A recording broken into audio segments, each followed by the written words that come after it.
ओम। महाभारत की इस कक्षा में हम विराट पर्व के 11वें अध्याय का स्वाध्याय करेंगे। पिछली कक्षा में हमने जाना कि सुशर्मा जो कौरवों की तरफ से आए थे, किस तरह पांडव उनको युद्ध में हरा देते हैं और विराट राजा की विजय होती है।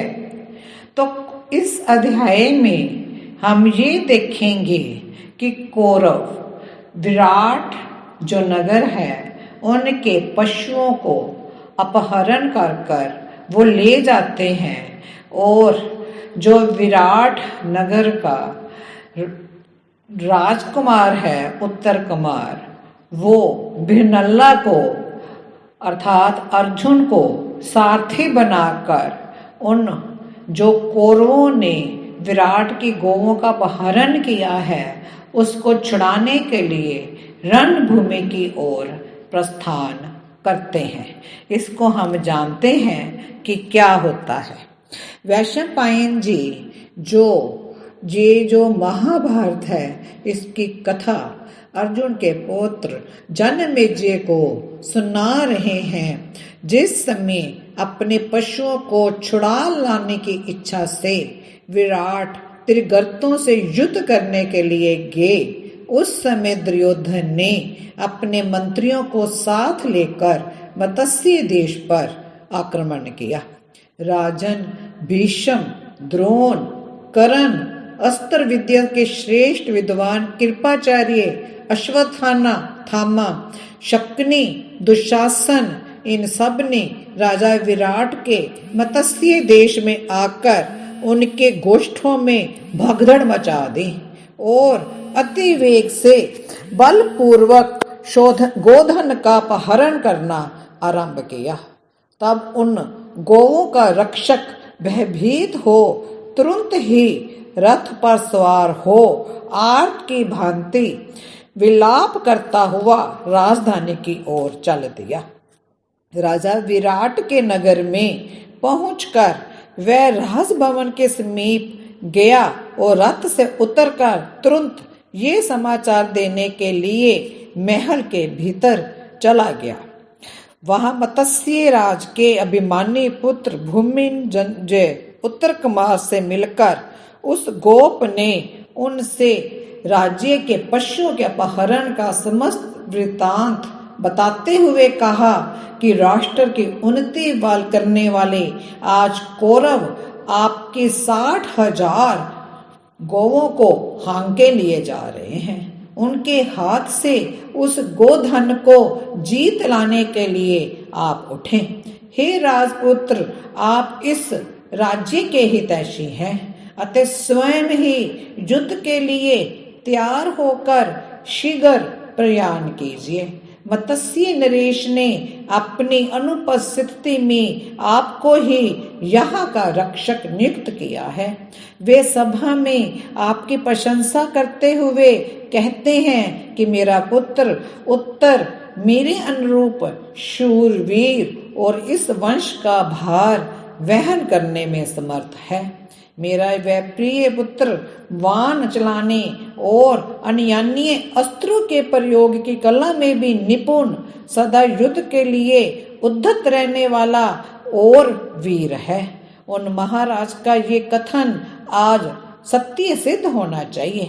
जैसे वज्रपाणी इंद्र समस्त अस्त्रों को परास्त कर देते हैं, उसी प्रकार आप युद्ध में संपूर्ण कौरवों को जीतकर और महान यश प्राप्त करके पुण्य इस नगर में प्रवेश करें। राजन, उस गोपाध्यक्ष ने ये निर्भय बनाने वाली उत्साहजनक बातें अनंतपुर में स्त्रियों के बीच बैठे उत्तर कुमार से कही। तब अपनी प्रशंसा करता हुआ राजकुमार उत्तर इस प्रकार कहने लगा। उत्तर बोला, गोप्रवर, यदि मेरे पास घोड़े हाँकने की कला में कुशल कोई सारथी होता तो दृढ़ धनुषधारी मैं आज अवश्य ही उन गोवों के पद चिन्हों का अनुसरण करता। उस समय मुझे किसी ऐसे मनुष्य का पता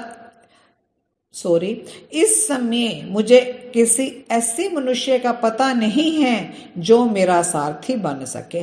मैं युद्ध के लिए प्रस्थान करूंगा, अतः शीघ्र ही मेरे लिए किसी योग्य सारथी की तलाश करो।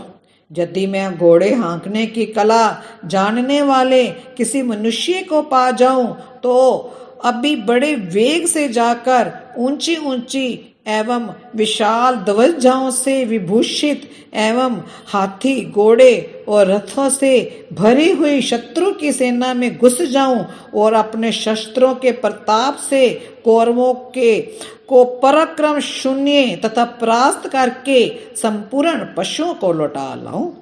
गोष्ठ को सूना पाकर कौरव लोग मेरा गोधन लिए जा रहे हैं।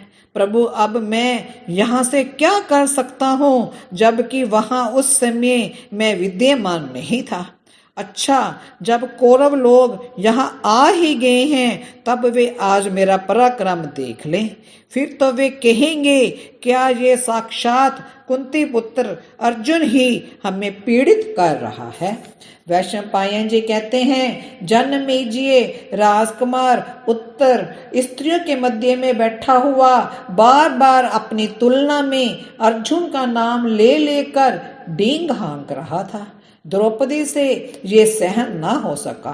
तपस्विनी द्रौपदी स्त्रियों के मध्य से उठकर राजकुमार उत्तर के समीप आई और लजाती हुई सी धीरे धीरे इस प्रकार बोली। द्रौपदी बोली, हे राजकुमार, ये जो विशाल गजराज के समान हृष्ट पुष्ट तरुण सुंदर तथा देखने में अति प्रिय भिनला नाम से प्रसिद्ध नर्तक है, पहले कुंती पुत्र अर्जुन का सारथी था। हे वीर, ये नर्तक महात्मा अर्जुन का ही शिष्य है, अतः धनुर्विद्या में भी उनसे कम नहीं है। पहले पांडवों के यहाँ रहते समय मैंने इसे देखा है। यदि वह तुम्हारा सारथी हो जाए तो निस्संदेह संपूर्ण कौरवों को जीतकर और गोवों को वापस लेकर तुम्हारा इस नगर में विजयी शुभ आगमन हो सकता है। ये ध्रुव सत्य है। वैशंपायन जी कहते हैं, सहरंद्री के ऐसा कहने पर उत्तर ने अपनी बहन से कहा, निर्दोष अंगों वाली उत्तरे, तुम अभी जाओ और उस भिन्नल्ला को बुला लाओ। भाई के भेजने पर कुमारी उत्तरा शीघ्र ही नृत्यशाला में गई, जहां पांडु नंदन महाबाहु अर्जुन छद्य वेश में छिपकर रहते थे। हे जनमेजय, विशाल नेत्रों वाली अपनी सखी राजकुमारी उत्तरा की ओर देखकर अर्जुन ने उससे हंसते हुए पूछा, कहिए राजकुमारी, कैसे आना हुआ?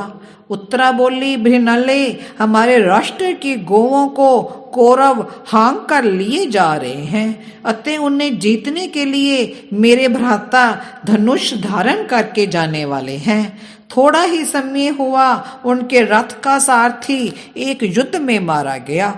इस कारण कोई ऐसा योग्य सूत नहीं है जो उनके सारथी का भार संभाल सके। हे भिन्नल्ले, वे सारथी ढूंढने का प्रयत्न कर रहे थे। इतने में ही सहरंध्री ने पहुंचकर ये बताया कि तुम अश्व विद्या में कुशल हो। पहले तुम अर्जुन की प्रिय सारथी रह चुकी हो। तुम्हारी सहायता से उन पांडव शिरोमणि ने समुची पृथ्वी पर विजय पाई है। हे भिन्नल्ले, इससे पूर्व कि कौरव लोग हमारी गोवों को लेकर बहुत दूर निकल जाएं, तुम मेरे भाई के सारथी का कार्य अच्छी प्रकार संभाल लो। वैशंपायन जी कहते हैं, सुंदर कटी प्रदेश वाली सखी उत्तरा के ऐसे कहने पर शत्रु संतापक अर्जुन अति पराक्रमी राजकुमार उत्तर के समीप गए। राजकुमार उत्तर ने भिन्नल्ला को दूर से ही देखकर कहा, हे भिन्नल्ले, अर्जुन ने तुम्हें सारथी बनाकर समस्त पृथ्वी पर विजय पाई थी, अतः आज तुम अर्जुन के घोड़े की भांति मेरे घोड़ों को भी काबू में रखना, क्योंकि मैं अपना गोधन वापस लेने के लिए कौरवों के साथ युद्ध करने वाला हूँ। उसके ऐसा कहने पर भिनल्ला राजकुमार से बोली, भला मेरी क्या शक्ति है कि मैं युद्ध के छोर पर सारथी का काम संभाल सकूं। राजकुमार, आपका कल्याण हो। यदि गाना हो, नृत्य करना हो अथवा विभिन्न प्रकार के बाजे बजाने हो तो वह कर लूंगी। सारथी का काम मुझसे कैसे हो सकता है।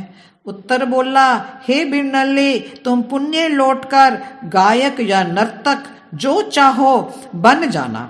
इस समय तो तुरंत ही मेरे रथ पर बैठकर श्रेष्ठ घोड़ों को काबू में करो। वैशंपायन जी कहते हैं कि हे जन्मेजय, शत्रुदमन पांडु पुत्र अर्जुन ने सब कुछ जानते हुए भी उत्तरा के सामने हंसी के लिए बहुत से अज्ञानता सूचक कार्य किए। वे कवच को ऊपर उठाकर शरीर में डालने लगे।